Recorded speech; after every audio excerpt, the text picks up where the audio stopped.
Happy Monday. It's a Monday. So, Saturday I didn't play golf. There was a tournament going on my golf course that I didn't really want to play in. So, I was like, what am I going to do with my Saturday? And I decided to call up my friends at Danville Music. So, over here you will see a logo. Way over here. Fake logo. Out in the ether over here. That is the logo for Danville Music. This is not a sponsored video. They did not ask me to make this video. They just simply took really good care of me and gave me a little discount on this PRS Archon 50 amp. And I've got a PRS guitar that I'm gonna plug into it.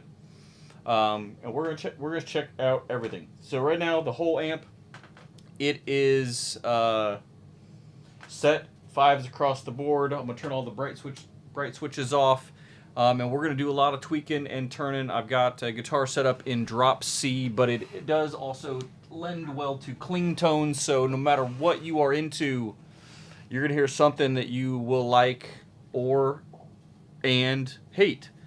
And again, this is how we do it on this channel, is if you say what's up or make a comment, I will likely add it into my feed. So Mike Hoover says he cannot wait to hear this amp. And my buddy Walker Grant says 13s across the board. The only 13s I'm using are strings, and that's on C# standard. No 13s. There's not even any numbers on this amp. But we're going to get into it. I appreciate everybody tuning in so far. So yeah, I got a P22 in my hands, and this is the clean channel. And like I said, the only thing I've done so far across the board is just volume check the levels. And I am going to try to kill the room mic as much as possible so that we don't get volume spikes and you do not get out of phase microphones.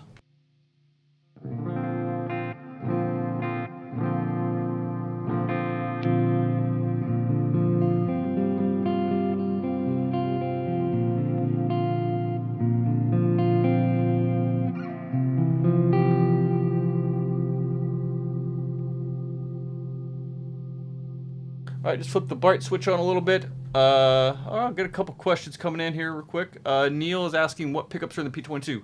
This are Seymour Duncan, sorry, that is just flat out wrong. These are bare knuckle silos in there, is what is in this P22. And they are specifically wired to, I had the magnets and everything flipped to work with the piezo in this. And my buddy Dane says, what's up? What's up, Dane? What is up is we are on the clean channel. I just flipped on the bright switch, and we're going to dial in something a little more friendly on this clean tone. It's the clean channel here is a basic pedal platform tone. I'm also shooting this at a little different angle today because I want to get the amp in here. So don't mind anything that's going on back here. We are only staying in this little world here today.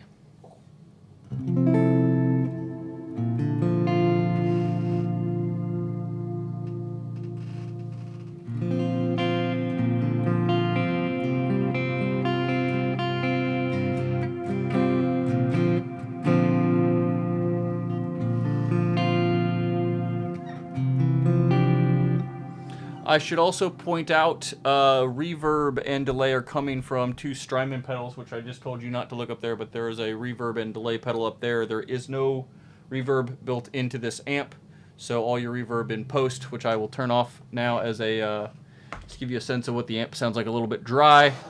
I don't know why anyone would ever run a dry clean tone.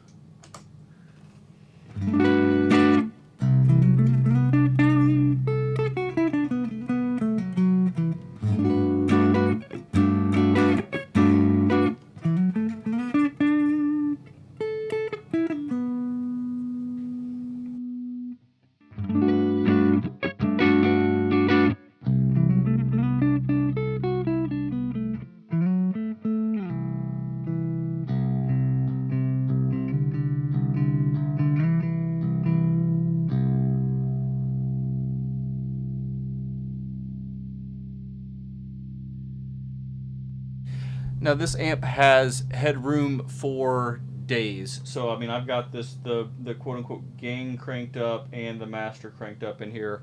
And this is going into a load box. This amp's it's loud. Like, it does not really necessarily play well at super low volumes. Master volume is just dark. So at its earlier stages, it's you can have it at lower volumes.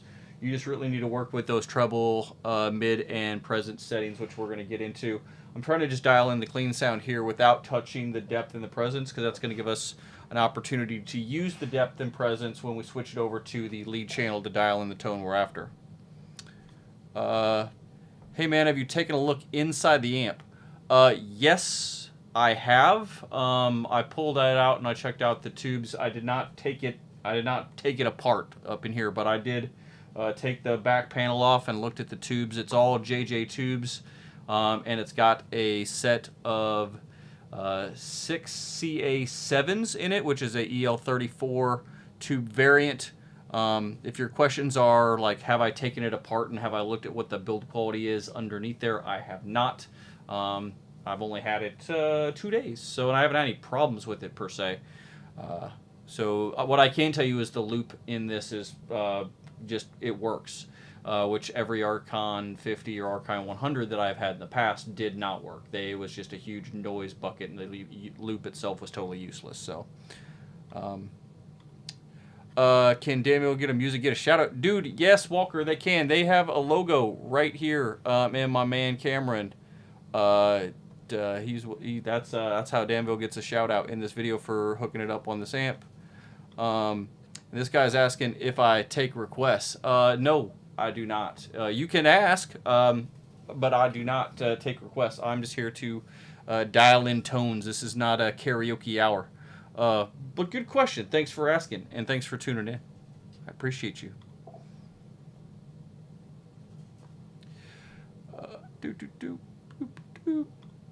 No worries, my man. All right, let's get back to this clean tone.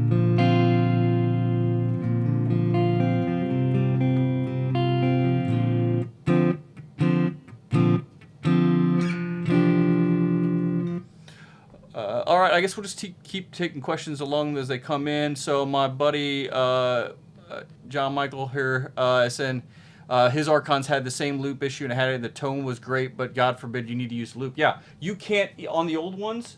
All the ones that I owned, you literally could not put a noise gate in the loop because it would be too noisy. Like, it was absolutely unusable from that way. So new loop is great from a tone perspective. Hold on, my wife is asking me about Mexican Monday, and if you know anything in this house, my wife takes priority over everything. So I'm absolutely straight up gonna stop the stream. I'm not gonna stop, but we're gonna answer my wife's text messages.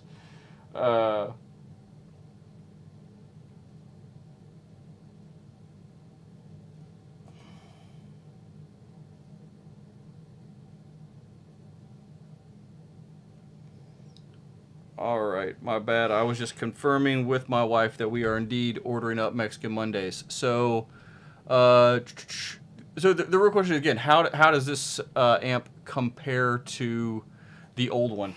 It's a similarly sounding amp. Again, I feel like the clean tone of what I've been going through is a little more. This is even more pedal platform. It's very flat. I don't feel like it has the same sparkle in the top end, and personally I think that's due to the tube selection here, the 6 CA7s. I think if I were to put and I don't know if I have the ability yet to swap out the tubes for 6L6s. I've got an email into customer service at Paul Reed Smith.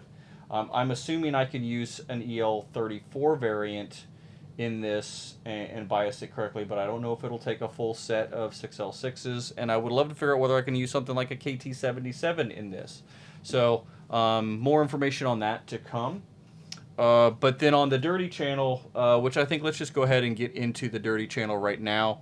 That's really where we're going to see a lot of the differences, if that makes sense. Jazzy's asking one more question here, is does the clean channel break up at all? The short answer is not really. Like, if I kind of push the volume hard, we're gonna go to a bridge pickup. I'm going to turn off the room mic here so I can get the volume set correctly.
Man, I'm sitting here talking to myself on mute. I really need to get better about doing that. So, what I just did was I just turned on the Greer light speed as a overdrive into this clean channel before we hop into the full on dirty tones. Oh, and Joe Balaguer is quick to point out that he can't hear me anymore.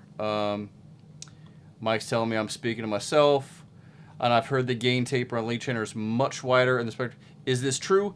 Yes, it is. We will get to that in just a moment, but where we're going to go is I'm just going to hit this with the little overdrive real quick.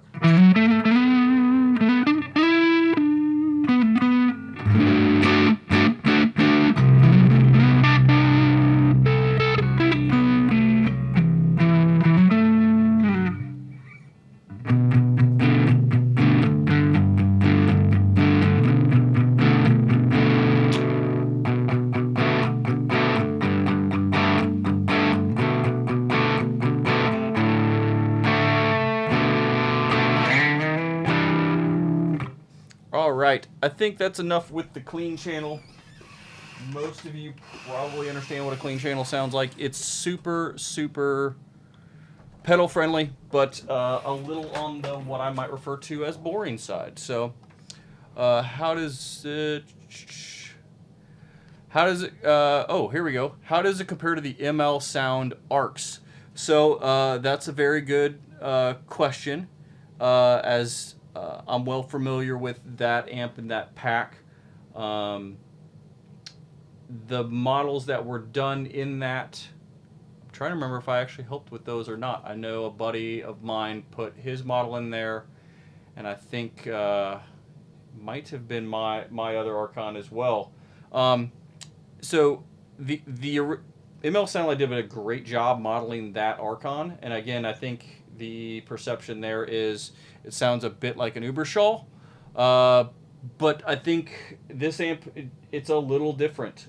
Is it in the same vein? Yes, I do think the change to the power tubes gives this a different voice than the original one. And so, yeah, so Mike Hoover originally was saying, hey, if it takes 6 CA7s, it should take KT77 ZL34s. That's my thought as well. I am trying, what I would want from PRS is I would like to know the bias values, if it's the same, and also can it take, a lot of amps can take both, can take EL34 style and 6L6 style tubes with the correct bias value. So I'm just trying to get some information on what can be done there, but I would love to get KT77s in this amp if I possibly can. So let's get into the dirty channel. So we have seen we've gone from green to red. And I'm just going to, again, EQ is flat across the board. The bright switch is off. I am on the bridge pickup. And I think this is going to be pretty interesting for you. So let's kill the room mic.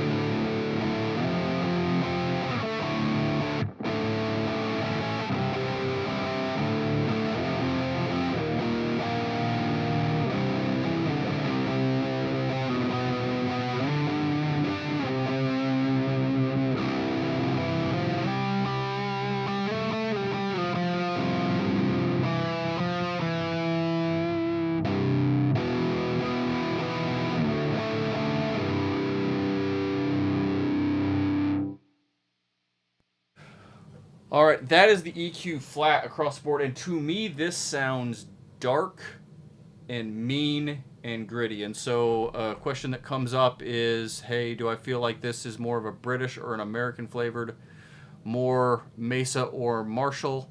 I think it's really somewhere in the middle of both. I mean, it's kind of voiced like it wants to be. It's really dark for an American sounding amp, so I think it almost is more British, but it's not Marshall-y. Joe says it sounds rad. I think it does sound rad, especially there is a lot of room. Again, we've got the kind of the gain taper here right in the middle, and this amp previously was really gained out early on in the thing. And what we're gonna do right now is kind of just roll through some gain settings here.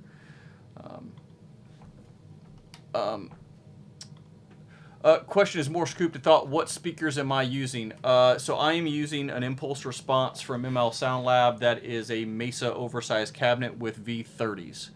So I feel like this is one of the most this IR works with everything, and it doesn't overall color kind of what we're getting out of the amp itself. So what we're now going to do is roll through and check some gain settings.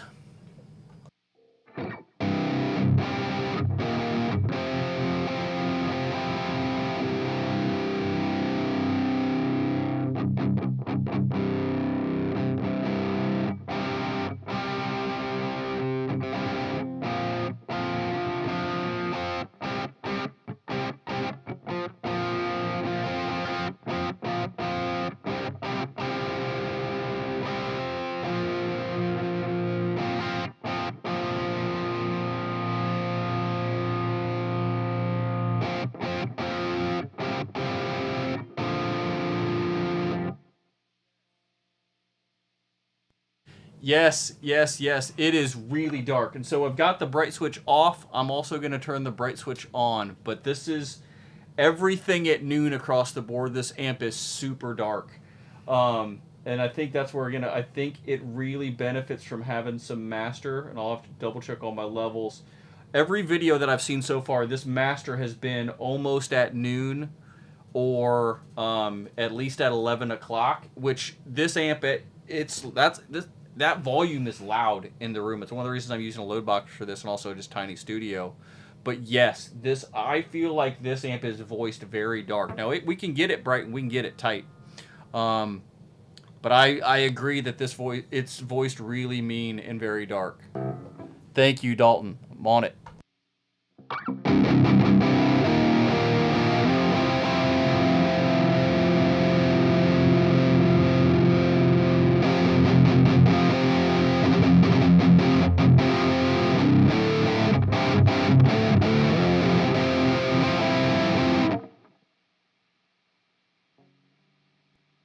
So Ryan Bruce did on his video, and sorry I keep reaching for everything. My Stream Deck, which has all my controls on it, is just a little bit out of my reach. Again, normally I'm shooting this video about 3 feet in front of me in small space or whatnot, but Ryan did a live mix with in his video. I would go check out Ryan Bruce's video. Unfortunately, I don't have something ready to go from a live mix perspective here. All right, so gain is a little bit about 1 o'clock right now.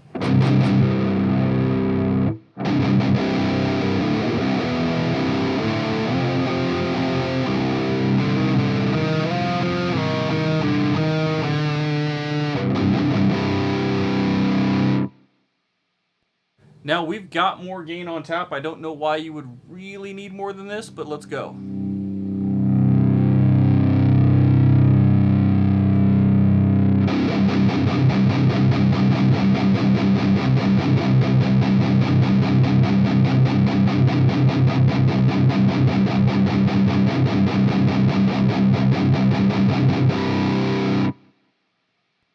Yeah, anything above about 2 o'clock right here, everything past that sort of just saturation. It's kind of just thickening.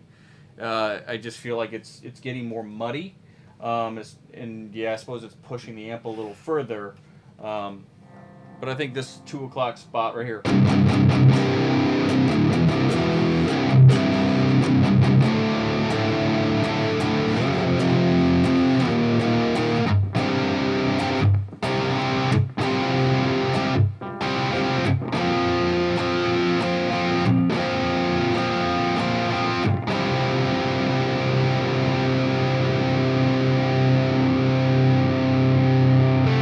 Kill off a couple logos there in the corner.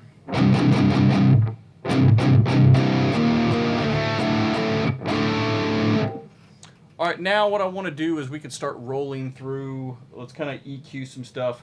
I tend to start EQing my amps. Oh, the man here. Skitchy says he runs his at 9:30 to 11 and noon if he's being rowdy. So I had been kind of sitting with it a little, like 12:30. Normally I'm a 2 o'clock gain kind of guy, which again works real well in this on this amp. But Skitchy's the man. And Skitchy he may know the answer to this. Can I put 6L6s or KT77s or regular EL34s in this amp? I have an email into customer service, so Skitchy may know whether I can do that or not.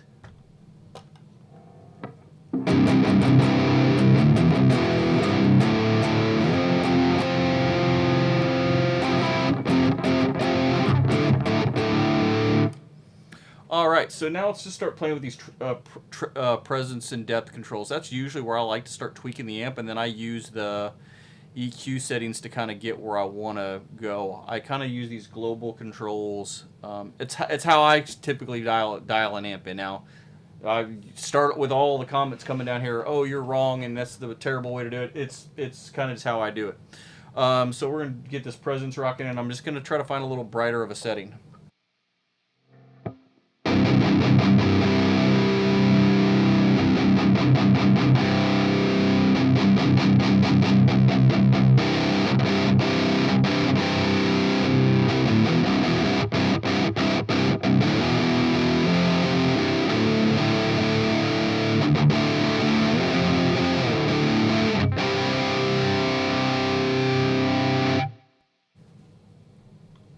And Skitchy says he doesn't know. He's been testing the stock ones. So no worries, man. I just figured I'd ask you if you happen to know. So I appreciate you.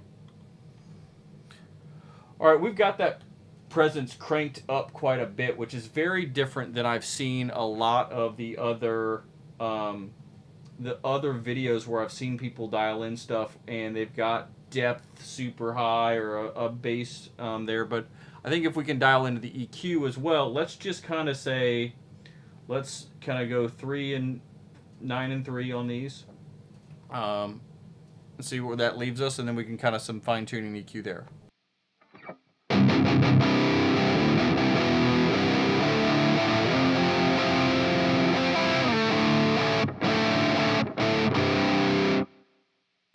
I do also want to point out, I have not hit the front of this amp with a boost yet. I think this amp does take boost pedals really well.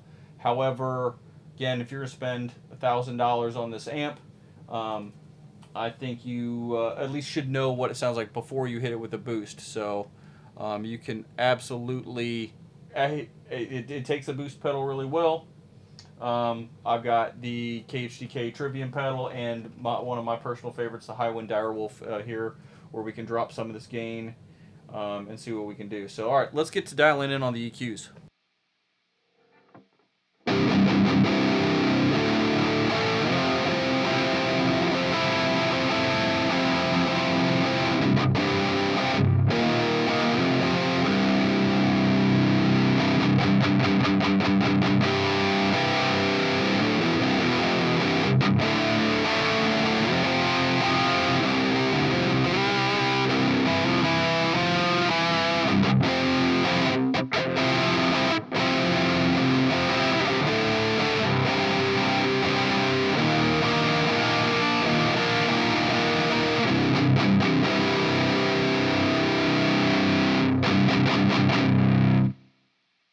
All right, now you can see this treble control is pretty powerful. I've only got it up to about, say, 2 o'clock, and it really kind of pushed that amp forward. So let's kind of see if we can roll some of this presence back and what we can do there.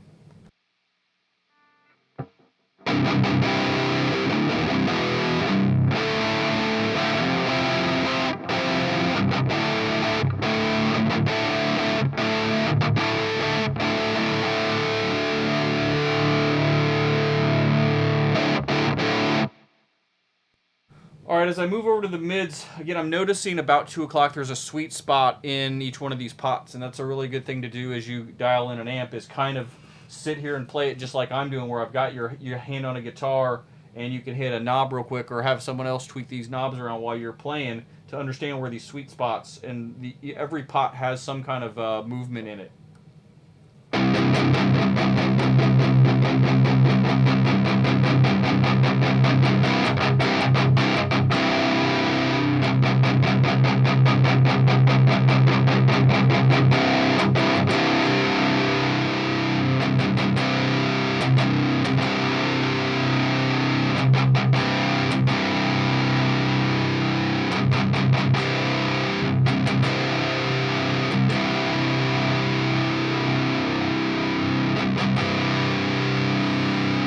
All right, this puts us into a kind of a scoop sound. Kill the room mic and let you hear the scoopy scoops here.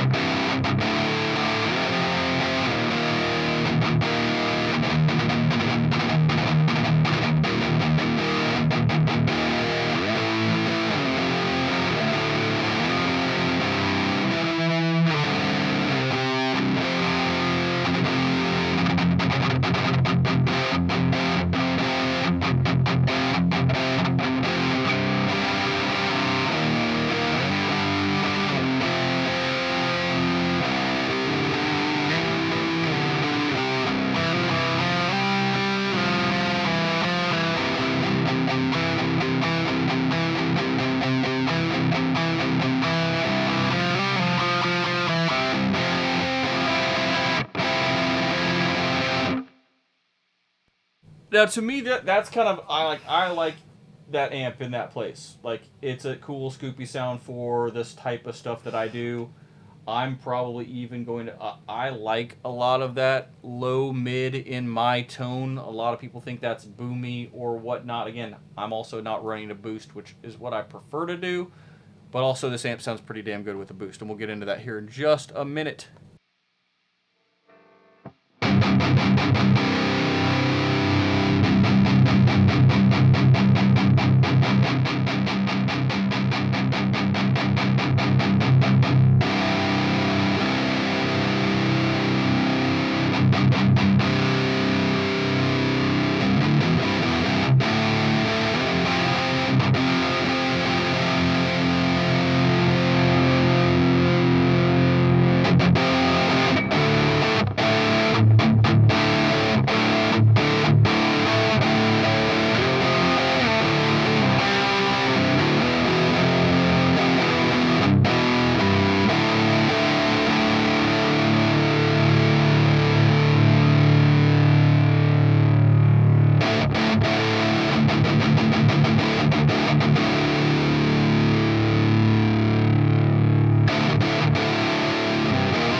All right, so I think that kind of walks you through a couple, like kind of a scooped mid sound, and I brought the mids back up and still have a brighter sound. And again, obviously, we walked through that the darker sounds where all the EQs kind of flat across the board.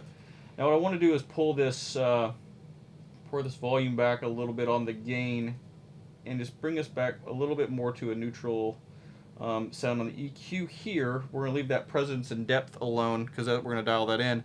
And I'm going to throw, we're going to go back and forth between two different boosts. I'm going to start with the High Wind Direwolf, which is made by a good friend of mine, Jordan. And the thing about this boost and why I really like it is I don't feel like it takes over your amp entirely because it has a blend knob, which is unique for a drive pedal.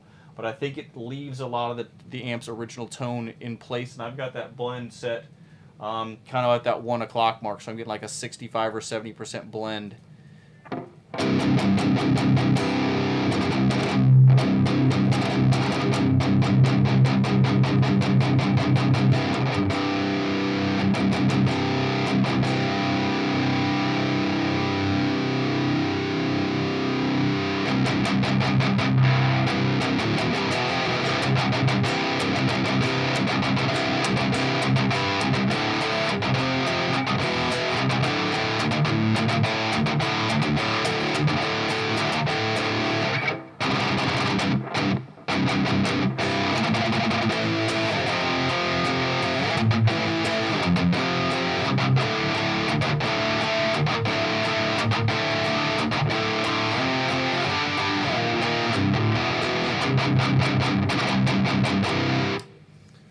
All right, and I'll probably need to kill the room mic and do that a little more of that for you because I bet you we're getting total out of phase sound. But there is a question on how does the build feel, like the pots and the quality.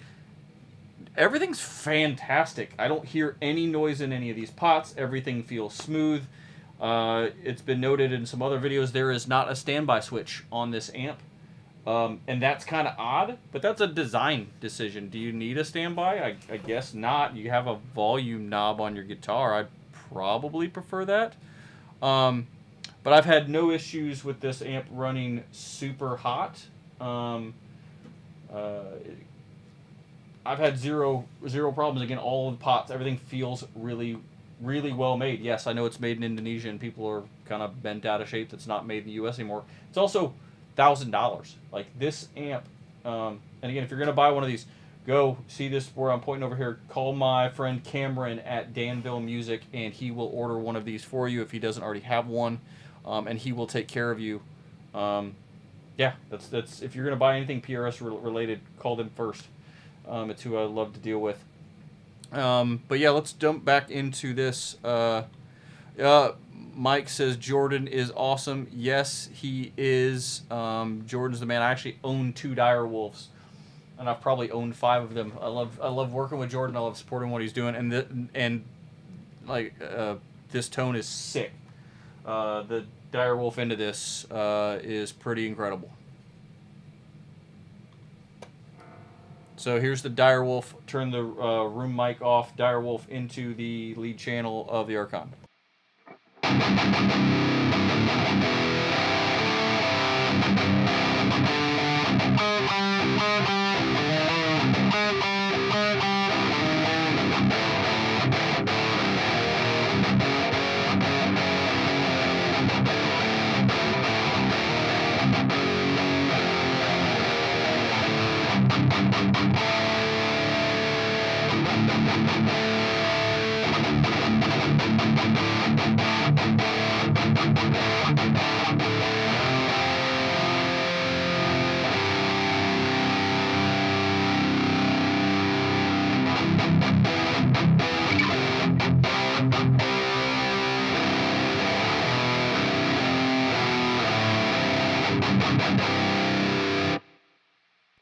All right.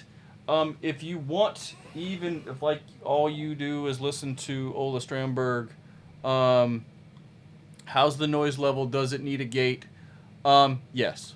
Yes, you need a gate. I am running a gate up front. I am not running it in the loop right now. I just with the gate I use, I have a mini decimator. and I feel like it's super sensitive, and it goes really quickly from choked off to perfect, and that's why I'm gonna look at a couple other noise gate options here. But it's a high gain amp. I think it benefits from a noise gate. But the noise gate you are hearing right now is not in the loop. It is in front of the amp. So just to get a sense of, again, you're getting a live feed off the load box into the stream here. So it's with the gate, it's really manageable. I can kick the gate off. Kick that gate off, and you can check it out.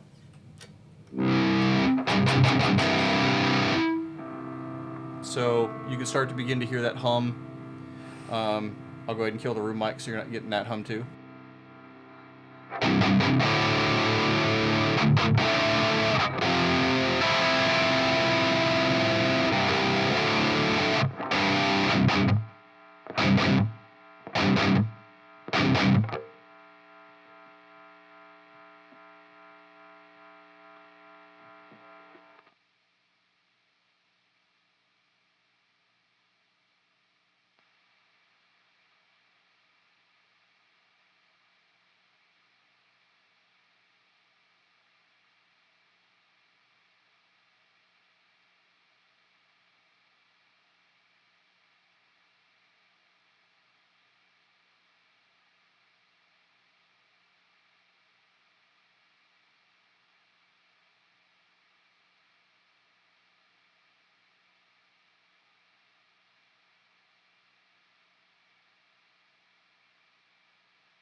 So, sorry, I was probably talking with my room mic off again.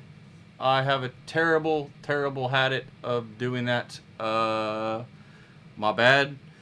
What we have on right now is the KHDK Trivium signature pedal, which is super tight. I've also just pulled out some depth. If what you really want is full-on balls to the wall, bright, tight metal tone, put a boost in front of this, crank the tone up, and you can, all of this can be yours, I should say.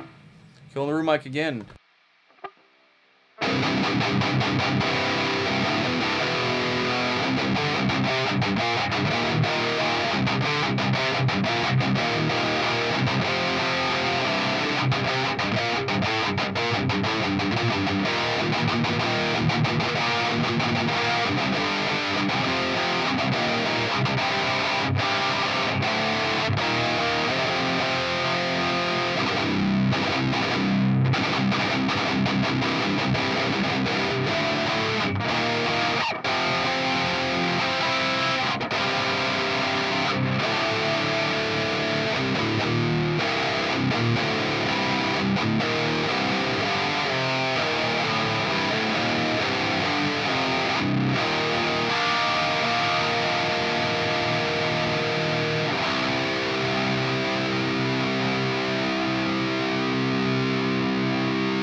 All right, any last minute questions? Boost off, gate is still on. Let's go back. Hear a little bit of that raw amp sound.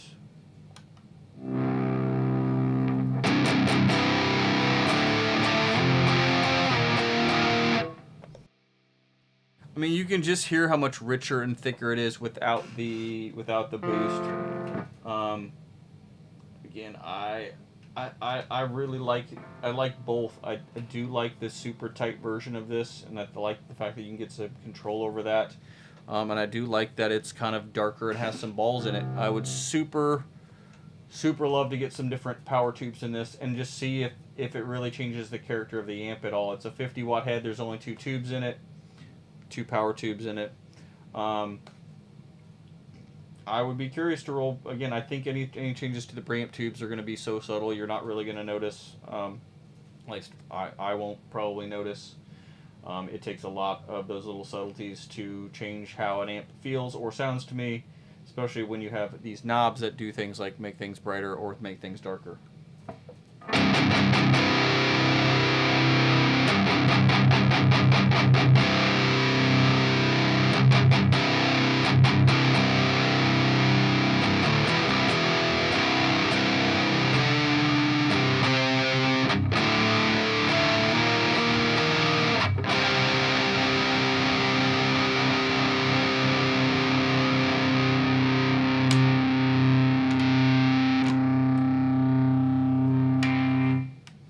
Alright, folks, my final thoughts on said amp. $1,000. Is it worth it? Yeah.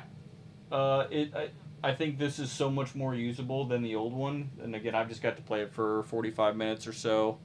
I really think this is a nice upgrade.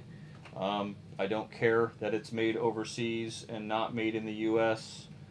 I believe that PRS will stand behind the product it makes, and if there's a failure, that they will help take care of it.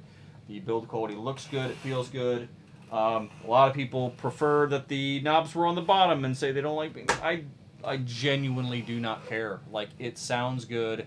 It's $1,000. Now, is $1,000 a lot of money for a head? Yes. Is it a lot of money when you compare it to other stuff? Again, you can spend a lot of money on a guitar amp, and I do not want to diminish $1,000 spend on anything. But I think, you're gonna see, the old used ones are gonna come up super cheap, but you have to deal with that loop issue. And I think, again, for $1,000. Again, call my friend Cameron over at Danville Music. He will take care of you. I think you cannot... It's tough. I don't know what else I would buy for the same amount of money. I might, if you're into this, you might buy a 5150. I don't know anything about the new 5150s. We don't have time to get into that. I'm talking about a used 5153 or a 5150 Stealth 50 watt heads. Those are things you can get into used for about the same ballpark. But for the type of stuff that I like to play, I like that this is darker and has more character. It takes a boost pedal really well if you want to get it super tight. I think it's a really good value for the money, which is why after I played it for 30 minutes at Danville this weekend, I decided to bring it home, and so that I could share it with you. So, coming up on 6 o'clock, it's Mexican Mondays. I'm going to tune out and go eat Mexican food and hang out with my lovely wife. If you have more questions, leave them in the comments. Find me on Facebook. I'm always happy to chat about this, and I will have this again featured in another live stream up on Wednesday. I will probably go back and do a rehash of the plug-in video I attempted to do on Friday that just wasn't feeling it. So we'll get back to that one. Thanks everybody for tuning in. Those of you who stayed to the end, I really appreciate it, and all of those who tuned in along the way. So have a fantastic Monday, and I will see you very, very soon. Late.